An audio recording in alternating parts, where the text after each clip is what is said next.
फेफड़े दिख रहे हैं, बीच में हार्ट दिख रहा है ना।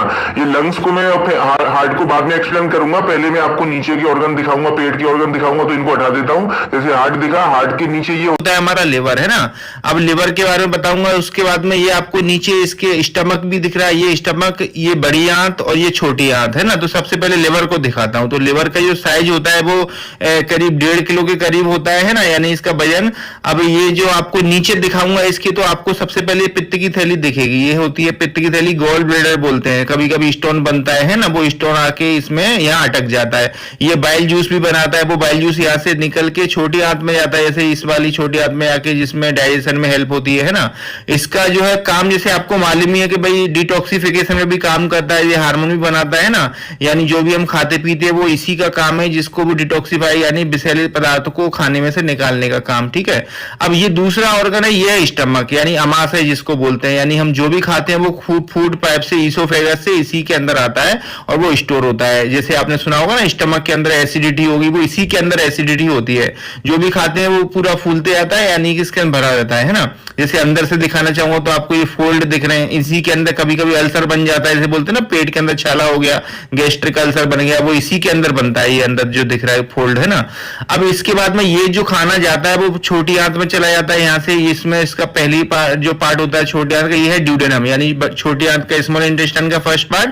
फिर ये दूसरे नीचे के पार्ट देख रहे हैं, इस ड्यूडेनम के बाद जेजुनम और इलियम, ठीक है। जैसे ये जेजुनम, इलियम छोटी आंत के आगे के पार्ट होते हैं, ठीक है। अब जो छोटी आंत का खाना होता है वो फिर जाता है बड़ी आंत में। जैसे मैं आपको दिखाना चाहूंगा, थोड़ा इसको लगा देता हूं, ये निकल गया है बड़ी आंत का पहला पार्ट, जिसको हम इलियम बोलते हैं, है ना, सीकम बोलते हैं, सॉरी, इसको सीकम को फिट कर दिया है। तो जैसे खाना खाया छोटी आंत से घूमता हुआ आएगा, इस वाले पॉइंट से ये बड़ी आंत में जाके मिल जाता है ना। यानी बड़ी आंत का ये वाला पार्ट है सीकम। अच्छा, इस बड़ी आंत की स्टार्टिंग में, लार्ज इंटेस्टाइन की स्टार्टिंग में ये होती है हमारी अपेंडिक्स की नस। जैसे सुना है अपेंडिक्स, जैसे कभी कभी इन्फेक्शन होता है, फूल जाती है, तो ऑपरेशन करके काट के फेंक दिया जाता है इसको, है ना। तो ये अपेंडिक्स इसके स्टार्टिंग में यहीं पर होता है, बड़ी आंत की स्टार्टिंग में। अब जो खाना आया, अब छोटी आंत से बड़ी आंत में आया, अब ये बड़ी आंत से सीकम से ऊपर जाएगा असेंडिंग कोलोन में, है ना, ऊपर चढ़ेगा, फिर वो ट्रांसवर्स कोलोन में जाएगा, और फिर नीचे जाएगा डिसेंडिंग कोलोन, और फिर पीछे सिग्मोइड कोलोन से रेक्टम में होता हुआ एनस से बाहर निकल जाता है। यानी ये बड़ी आंत के पार्ट है। अब जैसे मैं बड़ी आंत को यहां से हटा देता हूं आगे से, तो आपको ये दिखेगा पीछे पेनक्रिया, ये होती है पेनक्रिया, जैसे इंसुलिन बनाती है ना। डायबिटीज में दिक्कत आती है तो इसी की वजह से आती है। और इसके अंदर पेनक्रियाटिक जूस भी बनता है, जैसे डाइजेशन में हेल्प करता है। वो निकल के यहाँ से छोटी आंत में, इधर ड्यूडेनम में आके मिल जाता है खाने में, जो कि खाने में पचाने में हेल्प करता है।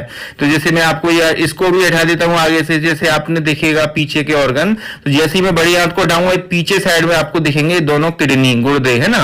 ये राइट किडनी, ये लेफ्ट किडनी, है ना। अब जैसे ये खून की नस है, जिसमें से खून किडनी में जाके फिल्टर होके पेशाब बनता है, यानी खून से पेशाब बनता है। अब जो पेशाब बनेगा यानी यूरिन बनेगा, वो ये जो नली है, यूरेटर बोलते हैं, यहाँ से निकल के यूरिनरी ब्लैडर पे नीचे यानी पेशाब की थैली में आ जाता है ना। तो कभी कभी सुना है ऐसे आपने स्टमक, किडनी के अंदर पथरी बन गई, तो वो इसी यूरेटर के अंदर अटक जाती है, जैसे कहीं भी यहाँ पर या यहाँ पर कहीं भी अटक सकती है वो, है ना। तो ये यूरेटर यानी पेशाब की नली हो गई, किडनी से ब्लैडर के अंदर यूरिन को लेके जाएगी।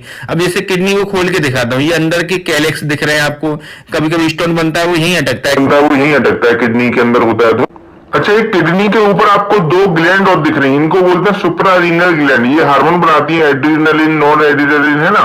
अच्छा, इसके बीच में ये अयोटा दिख रहा है, यानी कि एब्डोमिनल अयोटा, इन्फिया वेना कावा दिख रही है।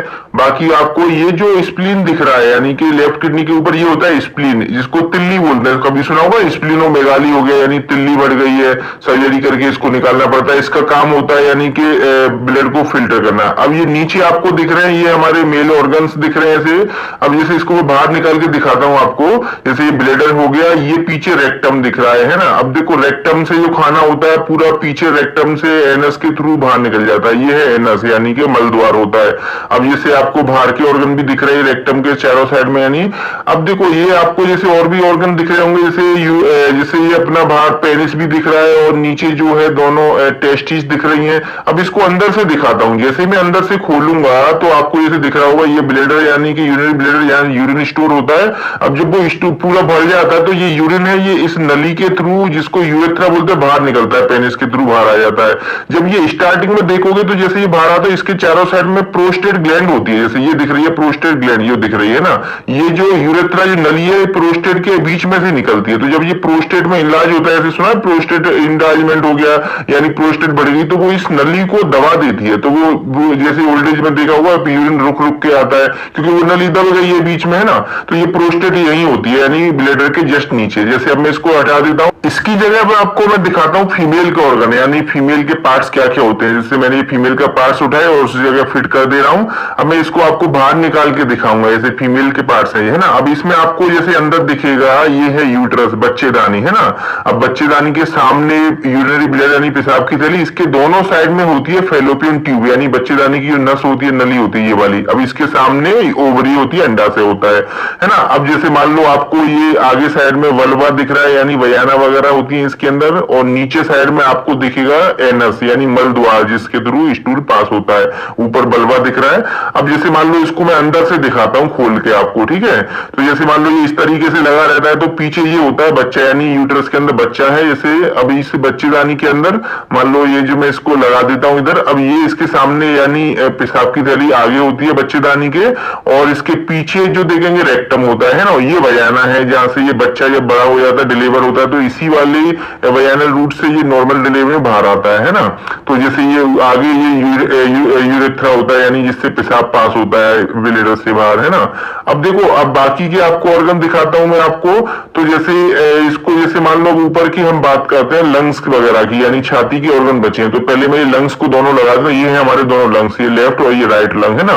अब इनका काम है, ऐसे हम सांस लेते हैं तो सांस ऑक्सीजन आती है लंग्स के अंदर, और इधर से हार्ट से ब्लड आता है, तो ब्लड में एक्सचेंज होता है यानी कि कार्बन डाइऑक्साइड ब्लड से बाहर निकल जाता है और लंग्स में से यानी कि वो ऑक्सीजन ले लेता है ब्लड अंदर, है ना। अब जैसे मान लो इन दोनों लंग्स को मैं हटा देता हूं, इसके बीच में ये आपको दिख रहा है हार्ट, हमारा हृदय जो होता है ना।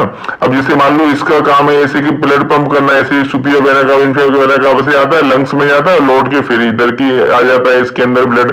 अब ये इसके थ्रू ब्लड पूरी बॉडी में फ्लो होता है।